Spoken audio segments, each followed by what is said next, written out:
In the heart of Central Asia, one man ruled with absolute control. His name was Saparmurat Niyazov, also called Turkmenbashi, a leader admired by some but feared and criticized by many.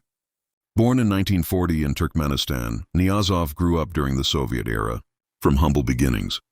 He rose through the Communist Party and became the first president of independent Turkmenistan in 1991. Niyazov promoted Turkmen culture, but often in extreme and bizarre ways. He created a cult of personality, renaming months, cities, and streets after himself. He wrote the Runama, a guide that all citizens were forced to study.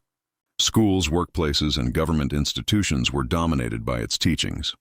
He also made unusual decrees, like allowing only white cars to be driven, a rule that showed both his obsession with control and personal symbolism. Niyazov ruled as an absolute dictator. Free speech and opposition were suppressed. Independent media was banned. Religious freedoms were restricted, with mosques tightly regulated. Citizens lived under constant scrutiny, and dissent was dangerous. The country became isolated internationally while his whims dictated daily life.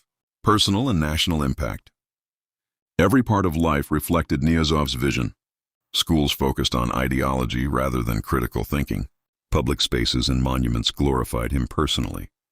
Even cars on the streets had to follow his unusual rules. While infrastructure improved, ordinary citizens had little freedom, and personal expression was heavily restricted. Saparmurat Niyazov died in 2006. He left behind a nation stable in infrastructure, but tightly controlled in culture and daily life. Today, he is remembered as one of history's most authoritarian leaders, a man whose obsession with power, self-glorification, and even controlling car colors overshadowed the voices and freedoms of his people. A stark example of how unchecked authority can shape an entire country.